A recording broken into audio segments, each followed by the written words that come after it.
Je m'appelle Jordan. J'ai 22 ans, je vis à Paris et je suis passionné par l'exploration urbaine. J'aime visiter les lieux fermés au public, désaffectés, cachés. Mais ce que j'ai vécu dans un immeuble du 16e arrondissement, je ne l'aurais jamais imaginé. Tout commence avec une rumeur sur TikTok. Une vidéo très courte qui montrait un bouton d'ascenseur sans étiquette dans un vieil immeuble résidentiel. Quand on appuyait dessus, l'ascenseur descendait à un étage qui n'existe pas. La vidéo a été supprimée 2 jours plus tard, mais j'avais sauvegardé les coordonnées GPS visibles dans le coin de l'écran. J'y suis allé. C'était un immeuble chic, ancien, presque vide.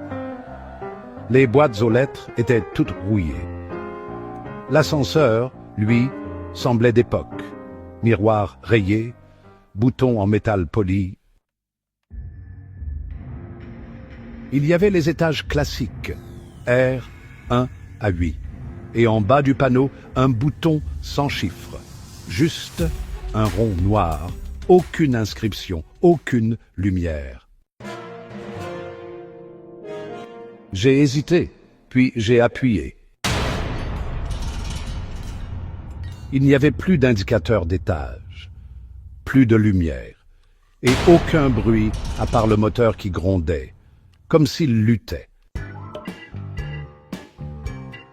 Puis, d'un coup, l'ascenseur s'est arrêté, la porte s'est ouverte, devant moi, un couloir sombre, béton brut. Des murs sales, aucune lumière, et une odeur de moisissure étouffante, mais le plus étrange, c'était le silence total. J'ai sorti ma lampe, j'ai avancé. Au bout du couloir, une unique porte en fer, gravée de chiffres, -6, comme un étage qui ne devrait pas exister. Je m'en suis approché, et juste avant de poser la main sur la poignée, quelqu'un a frappé de l'autre côté. Un seul coup, sec, et une voix calme, trop calme. « Jordan, tu es enfin arrivé ?» J'ai reculé. Cette voix, elle n'était pas naturelle. Elle ne venait pas de la gorge d'un humain. Elle semblait projetée, comme si quelqu'un récitait une phrase apprise par cœur. « Jordan, entre, tu es attendu !» C'était la même voix, mais plus proche cette fois, et j'ai juré avoir entendu un écho derrière elle, comme un souffle ou des pas. La poignée de la porte s'est tournée toute seule. Je n'ai pas fui, je voulais comprendre. Alors j'ai ouvert. L'intérieur était impossible. Je suis entré dans une pièce bien plus grande que ne le permettaient les fondations de l'immeuble. Un vieux hall, comme une réception d'hôtel, abandonnée. Des fauteuils en cuir noir, déchirés. Des ampoules rouges qui grésillaient au plafond. Et surtout, un comptoir. Derrière, un homme, très maigre. Trop. Il portait un uniforme de réceptionniste. Mais son visage n'avait pas de traits, juste une surface lisse, tendue. Pas d'yeux, pas de bouche. Mais pourtant, il me regardait. Bienvenue à l'étage -6. Vous avez une réservation depuis 2001.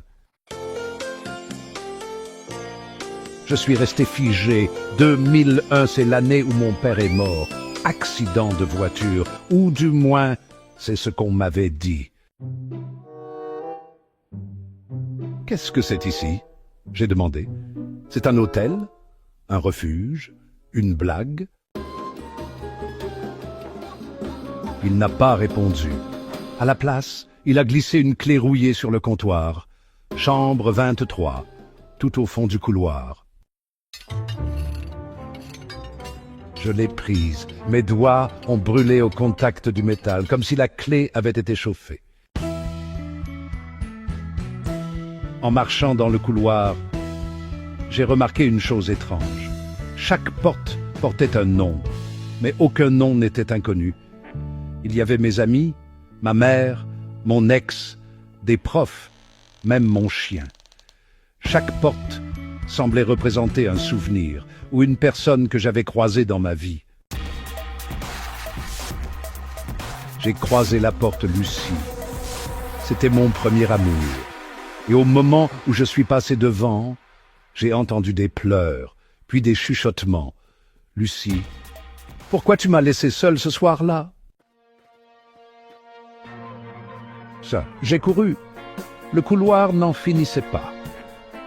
Jusqu'à ce que j'atteigne la chambre 23. La porte s'est ouverte sans que je la touche. À l'intérieur, une chambre d'enfant. Ma chambre. Exactement comme elle était quand j'avais 6 ans. Même les posters, les jouets, le lit. Et sur le but, un cadre photo. J'ai couru. Le couloir n'en finissait pas. Jusqu'à ce que j'atteigne la chambre 23. La porte s'est ouverte sans que je la touche. À l'intérieur, une chambre d'enfant. Ma chambre. Exactement comme elle était quand j'avais 6 ans. Même les posters, les jouets, le lit.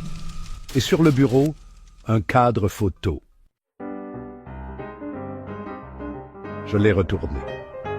C'était mon père, mais la photo n'était pas normale. Son visage avait été gratté. Et sous la photo, une note manuscrite. Il savait ce qu'il faisait. Il a ouvert la porte. Toi aussi, tu viens d'ouvrir. J'ai entendu un grincement derrière moi. Quelqu'un, ou quelque chose, venait d'entrer dans la chambre. Je me suis retourné. Et là, je l'ai vu. Un homme. Ou ce qu'il en restait. Son corps était déformé, comme tordu dans le mauvais sens.